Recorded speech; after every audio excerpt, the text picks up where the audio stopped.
Number 1. Marry My Husband Kang Ji-won is married to Park Min-hwan. Her marriage life is not going well due to her selfish husband and his demanding mother. One day, Kang Ji-won learns she has cancer and she doesn't have much time left to live. Making things worse, she witnesses her husband and her close friend Young Soo-min having an affair. She gets into a physical struggle with the two of them, and she is killed by her husband Park Min-hwan. The next moment, Kang Ji-won opens her eyes and finds herself in the past, 10 years earlier when she was dating Park Min-hwan. She decides to change her life by making Jung Soo-min marry Park Min-hwan.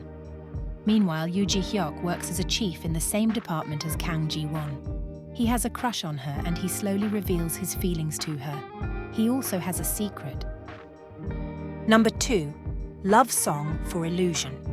It tells both the heart-fluttering love story and fierce obsession of a king with two opposite personalities and an assassin girl who wants to kill him but ends up falling in love with him. Crown Prince Seo Hyun is an intellectual character who uses his innate artistic sense to work as a fashion designer at a downtown boutique while hiding his identity of Crown Prince. He has a wound deep down in his heart from his childhood due to his oppressive father, Seo Seung.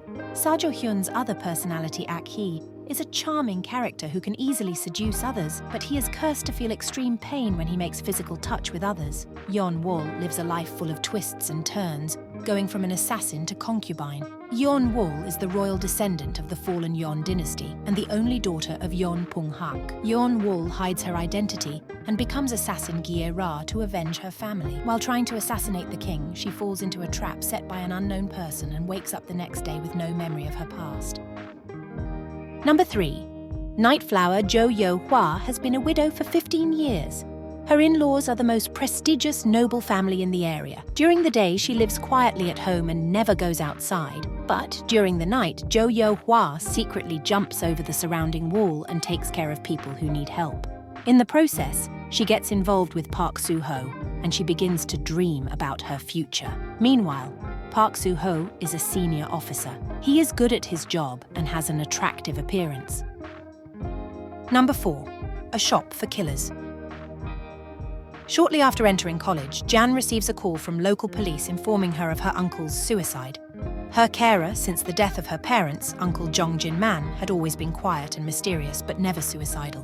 But before Jan has a chance to think, her life is turned upside down by a flurry of gunfire, murder drones and more, as a medley of highly skilled assassins inexplicably turns their focus to killing her.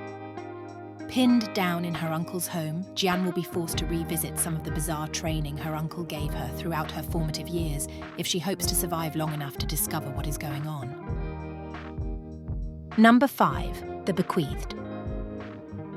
After her uncle's death, Yoon Seo-ha inherits their family gravesite from her late uncle. Since then, Yoon Seo-ha gets involved with some inauspicious incidents.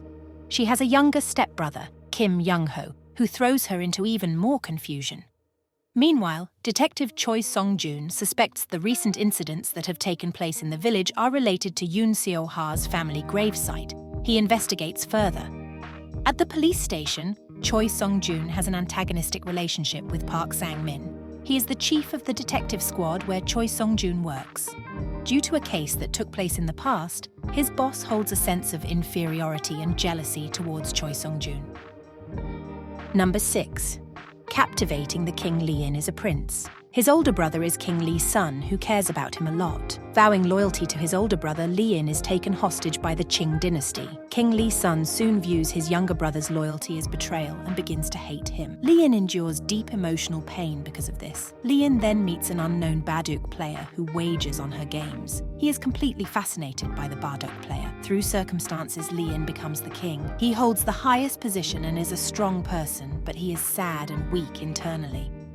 When Kang Hee-soo was gaining fame as an unknown Baduk player, she met Prince Lee-in and fell in love with him.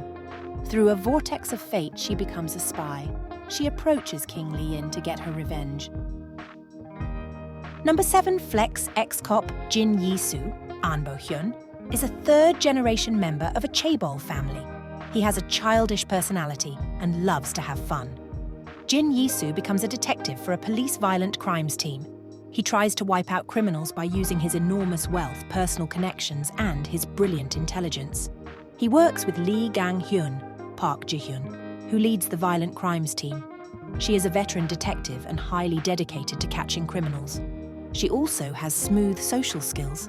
Although Lee Gang-hyun views Jin Yi-soo as a thorn in her side, they begin to work together as partners. She experiences a big change in her deceptive life. Number 8. Dr. Slump, the most awaited K-drama. Dr. Slump, a rom-com medical drama, revolves around the lives of Yeo Jong-woo, Park Hyung-sik, and Nam Ha-neul, Park Shin-hee. Growing up as classmates, they could not stand one another, but later, they found each other again during adulthood.